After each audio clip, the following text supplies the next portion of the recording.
আজকের এই বিশেষ মুহূর্তে আপনাদের সম্মুখে উচ্চারিত হচ্ছে এমন এক সিংহ শাবকের নাম, যাকে পরিচয় করাতে হলে আমাকে একটু পেছন থেকে আসতে হবে। আপনারা হয়তো অনেকেই ভুলে গেছেন শহীদ বাবরি মসজিদের কথা, যা ১৯৯২ সালের ৬ ডিসেম্বর শহীদ হয়েছে ভারতের হিংস্র হিন্দুত্ববাদের কুঠার আঘাতে। ধ্বংসস্তূপের নিচে চাপা পড়ে গেছে সেই ইতিহাস। আকাশ ফাটা আর্তনাদ করছিল বাবরির প্রতিটি ব্যথাতুর ধূলিকণা। বাঁচাও বাঁচাও বলে আত্মচিৎকার করছিল অযোধ্যার নির্যাতিত সেই মাটি।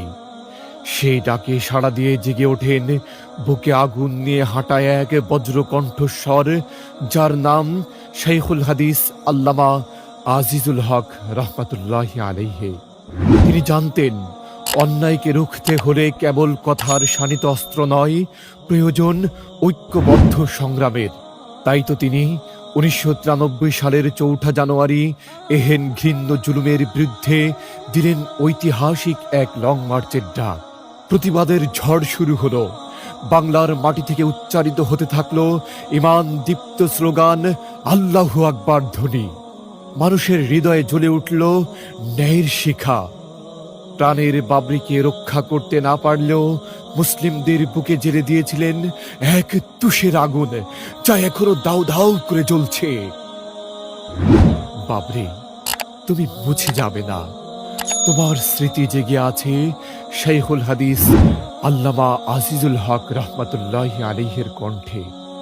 এতক্ষণ যেই শাইখুল হাদিসের পরিচয় দিচ্ছিলাম, যেই বীরের পরিচয় দিচ্ছিলাম, সেই বীরের সুযোগ্য সন্তান, বলিষ্ঠ কণ্ঠের সৈনিক, কোটি যুবকের স্বপ্নদ্রষ্টা শাইখুল হাদিস ইবনে শাইখুল হাদিস আল্লামা মামুনুল হক, যিনি বাংলাদেশ খেলাফত মজলিসের সংগ্রামী আমির।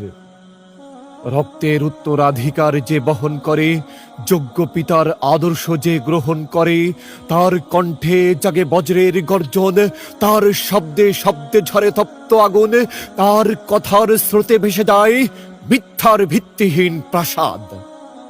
হাজারো জালিমের রক্তচক্ষুকে উপেক্ষা করে সে দাঁড়ায় নির্ভীক চিত্তে লৌহ প্রাচীর হয়ে।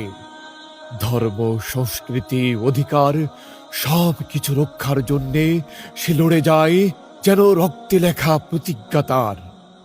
হে কালের পাঞ্জেরি, হে ইবনে শাইখুল হাদিস, হে শ্রদ্ধেয় আল্লামা মামুনুল হক, আপনি কেবল একা নন, আপনি সহস্র স্বপ্নচারী যুবকের স্বপ্নদ্রষ্টা।